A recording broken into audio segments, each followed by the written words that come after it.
Je m'appelle Léna et j'ai 34 ans. Il y a 6 mois, je me trouvais dans le bureau froid et boisé d'un cabinet juridique prestigieux, observant avec une douleur sourde mes propres parents léguer l'intégralité de leur empire à ma sœur aînée, Chloé. Ils lui offraient tout, la demeure familiale, l'entreprise de menuiserie de luxe et le fonds fiduciaire, tandis que je restais là, invisible, n'obtenant pour tout héritage que le vide et le mépris. « Tu as toujours été l'enfant difficile, Léna », avait déclaré ma mère d'une voix tranchante comme une lame d'acier, sans même me regarder. Chloé, assise à ses côtés, avait esquissé un sourire victorieux que je n'oublierai jamais. L'avocat, lui, s'était muré dans un silence bureaucratique. Je me suis levée, j'ai jeté un dernier regard sur cette trahison et je suis sortie sans prononcer une seule parole. Mais la semaine dernière, mon téléphone s'est illuminé frénétiquement. 47 appels manqués en une seule matinée. Quand j'ai fini par décrocher, j'ai entendu ma mère suffoquer à l'autre bout du fil. « Les autorités financières viennent de briser la porte de Chloé », hurlait-elle entre deux sanglots. On parlait de détournement massif, de blanchiment et de fraude fiscale à grande échelle. Ma sœur, celle qui avait tout reçu sur un plateau d'argent, venait de faire des choix qui allaient lui coûter bien plus que sa fortune mal acquise. Avant de vous narrer comment nous en sommes arrivés à ce point de non-retour, je vous invite à aimer ce récit et à vous abonner, car c'est une leçon de vie sur le karma que vous n'oublierez pas. Dites-moi en commentaire depuis quelle ville vous nous écoutez aujourd'hui. Laissez-moi vous ramener au commencement, là où les fissures ont commencé à apparaître. En grandissant, j'ai toujours été l'ombre, l'outsider de ma propre lignée. Chloé avait 4 ans de plus que moi, et aussi loin que remontent mes souvenirs, elle était le soleil autour duquel tout le système familial gravitait. Pour l'obtention de son baccalauréat, mes parents avaient organisé une réception fastueuse avec plus de 100 invités.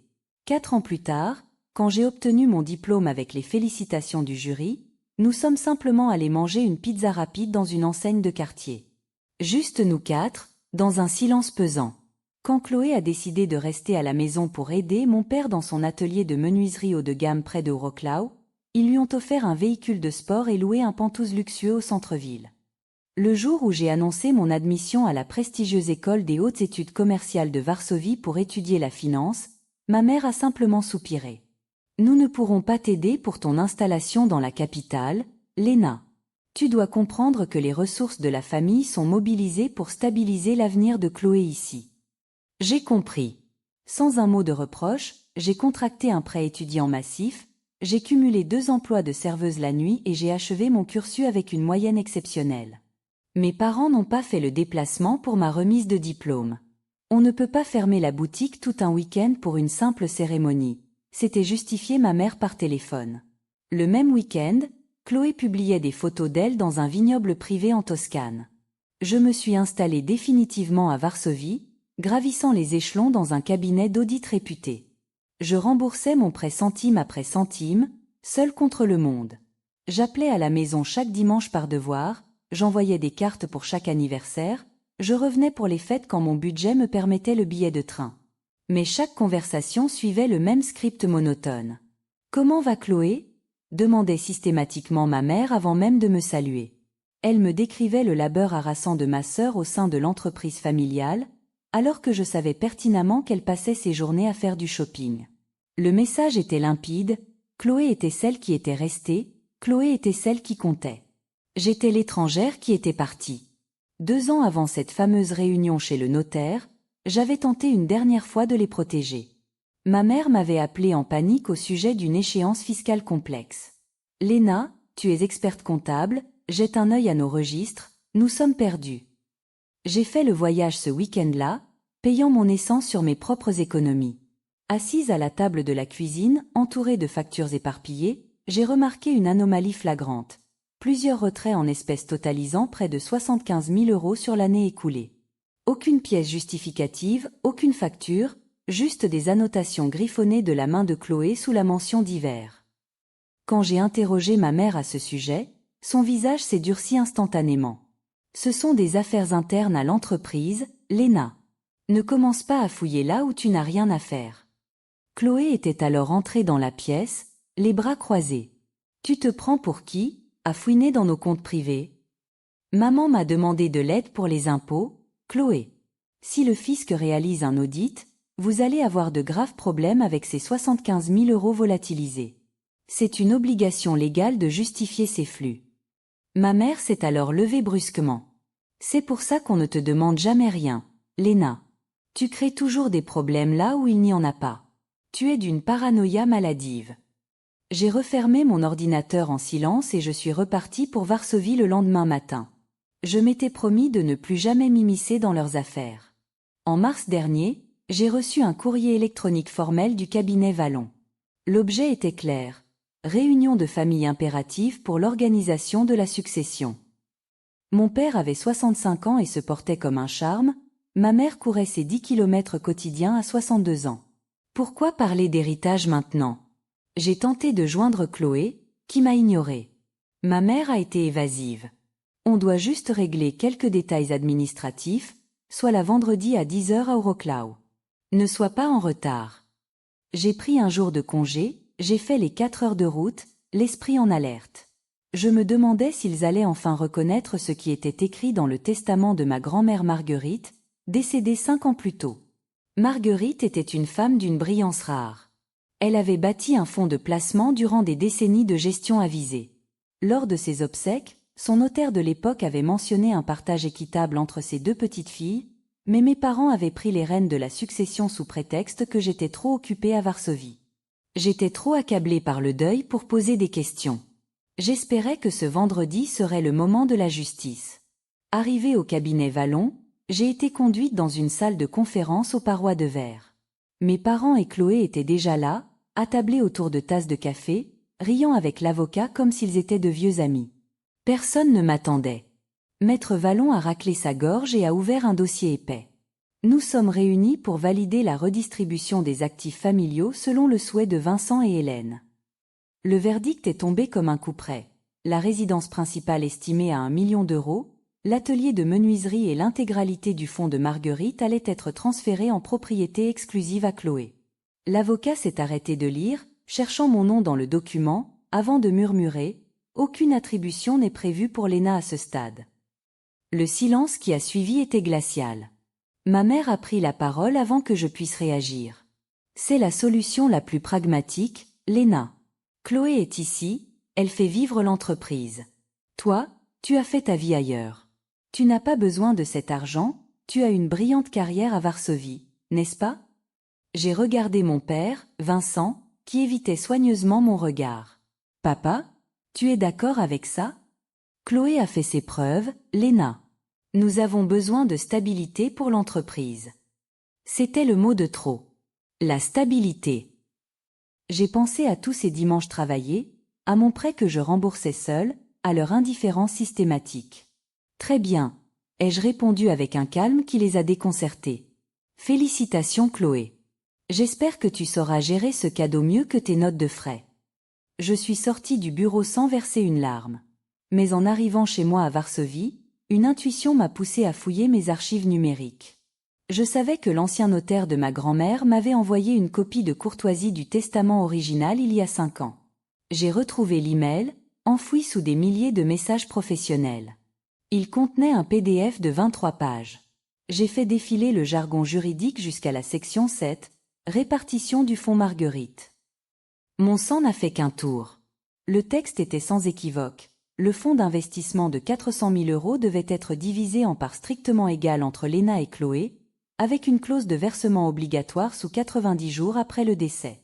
Mes parents, en tant que fiduciaires, avaient délibérément détourné ma part pour financer le train de vie luxueux de ma sœur et éponger ses dettes cachées. Ils m'avaient volé 200 000 € et pensaient que je ne le saurais jamais. 2 semaines plus tard, Chloé publiait une photo d'elle sur les réseaux sociaux, sabrant le champagne devant la maison de notre enfance. Officiellement mienne. Merci papa et maman de croire en moi. La famille est tout ce qui compte. Elle m'avait même identifiée sur la photo. J'ai reçu des dizaines de messages d'anciennes connaissances me demandant si tout allait bien. J'ai gardé le silence. J'ai transmis le PDF original et les preuves de non-réception des fonds à un cabinet d'avocats spécialisé dans les successions litigieuses. Je ne voulais pas de vengeance, je voulais simplement ma part de vérité. Mais le karma, lui, avait d'autres projets pour les Hartmann. 6 mois après cette réunion humiliante, l'explosion a eu lieu. Ce fameux mercredi où mon téléphone a failli exploser sous le nombre d'appels d'Hélène. Les autorités de lutte contre la grande délinquance financière avaient perquisitionné la demeure et l'entreprise. Chloé, dans son arrogance, n'avait pas seulement utilisé ma part d'héritage. Elle s'était liée à un groupe de placements douteux promettant des rendements irréalistes.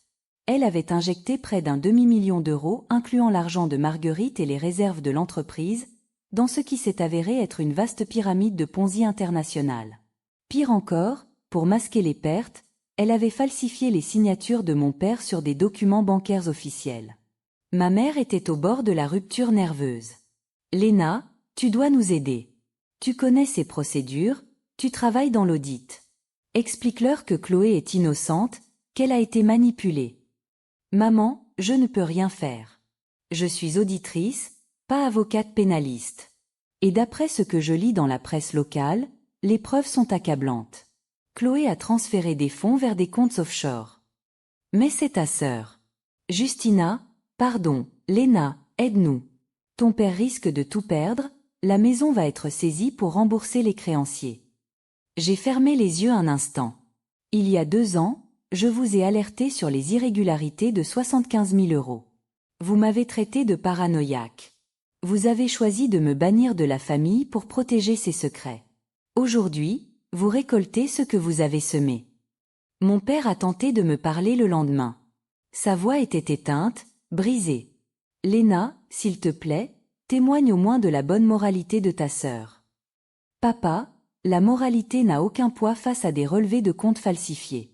Vous lui avez donné mon héritage pour qu'elle puisse jouer aux apprentis millionnaires, et elle a tout détruit. Je ne témoignerai pas. Je ne veux plus être mêlée à vos mensonges. Il m'a traité de femme sans cœur, de fille ingrate. J'ai simplement raccroché.